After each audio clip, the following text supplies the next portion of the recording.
Hey, how's it going everyone? It's me, it's Jinsula. I hope you're having a good day and welcome to today's Pokemon Go video.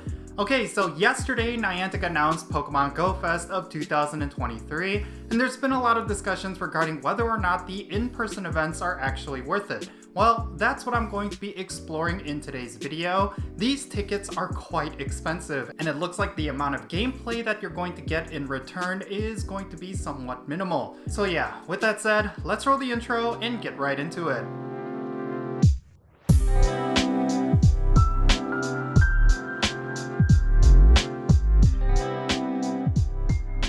Alright, yesterday tickets went on sale for Pokemon GO Fest of 2023. There's going to be 3 in-person events along with 1 global event.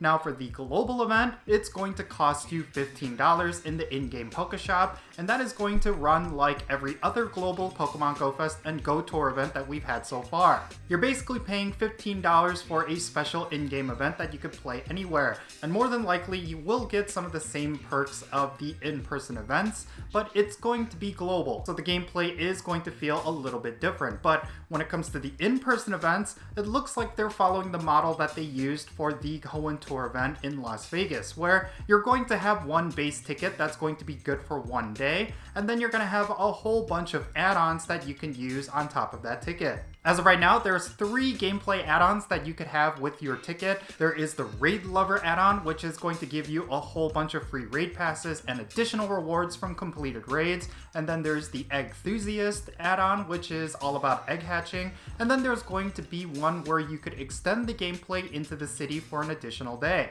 The Raid Lover add-on and the Egg Enthusiast add-on are both going to be $15 additional, and the Citywide Explorer add-on is going to be $20. And this is all, of course, in US dollars, so the conversion rate could make it more expensive or a lot cheaper depending on where you live in the world. But yeah, overall, this is all looking to be really expensive. Now, if you were to buy one in-person event ticket with every single add-on, it's going to cost you $75 USD, which is extremely expensive for a whole day worth of gameplay. But the caveat here is that the actual amount of gameplay hours is going to be much shorter than previous in-person Go Fest. When you go to select your ticket for the in-person event, you actually have to pick a time slot for when you want to participate in the event. That means your Go Fest experience is only going to last for a handful of hours rather than the whole day. I don't know how I feel about this, because even if you do not buy any of the add-ons, $25 is a pretty steep price, and you're only getting about 4 or 5 hours worth of gameplay. That is in stark contrast to even the Go Tour event, where they introduced this pricing model,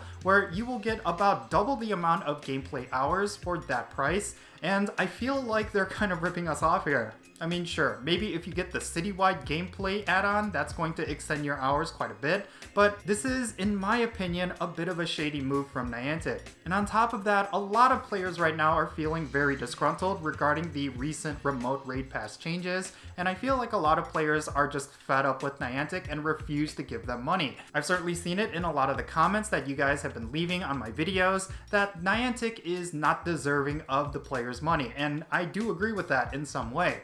I mean, I admit, I did buy the ticket for the New York in-person event, mainly because I really enjoy Pokemon GO Fest, and I really want to give Niantic the benefit of the doubt that they will actually hold a decent event. But if we take a look at their history, they do not have a good track record when it comes to these sort of events. I mean, most recently with the Go Tour event, there was a lot of bugs and lag issues that players have had to face. But for them to charge about equal amounts to that event but give you half the amount of gameplay, yeah, that alone is something that is cause for concern. Now, when it comes to the global event, you're going to be paying $15 for an event that might last the entire day. That one might actually be the best value when it comes to any of these ticket purchases. But as of right now, I don't know if the Pokemon Go community is enthusiastic about anything regarding Pokemon GO Fest. And that is of course because this is all coming on the heels of the Hear Us Niantic movement, which Niantic has still not addressed. So a lot of players are feeling really unhappy with Niantic, and I think they're refusing to give them any money, and I totally respect that. I'm really curious to know what Niantic has in store for these events. I mean, having these events only last for 4 hours, that means your day is going to be pretty compact.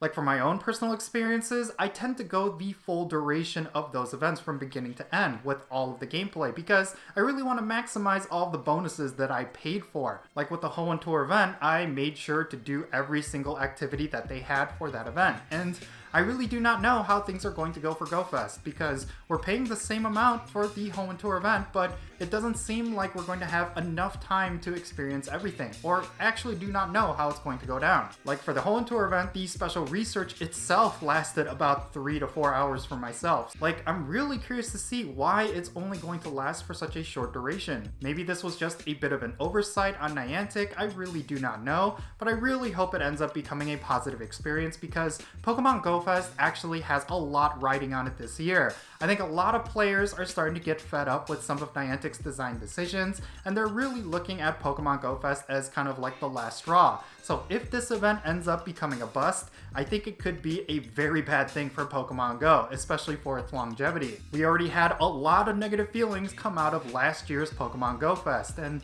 I really do think it would be really bad for the game if they were to have 2 bad Go Fests in a row. So hopefully Niantic has a game plan and they actually have a reason for the shorter duration, and I really do hope that it ends up being worthwhile to spend this much money on this one event ticket. But in any case, yeah, that's going to be it for this video. I just wanted to quickly talk about the Go Fest tickets because I am really concerned that their value is not going to hold out. But I would love to know your thoughts based on everything that I talked about down below. Do you think the tickets are still worth it, or do you think Niantic is trying to rip us off? Let me know those thoughts down below in the comments, and let's have a great discussion. And if you ended up enjoying this video, make sure you hit that like button and subscribe if it's your first time here, and don't forget that little bell so you can stay up to date on whenever I upload videos. And I want to give a quick shout out to my patrons on Patreon. You make this channel content possible. If you want to support my channel in any way, big or small, then be sure to check out the links in the description below. For all my patrons, they get a permanent spot on my in-game friends list. So if you want to interact with me in some way, like with remote raids, then do consider becoming a patron on my Patreon. But yeah, that's going to be it. I'm Jinsula. Be safe, have fun, love yourself, and I'll catch you all later.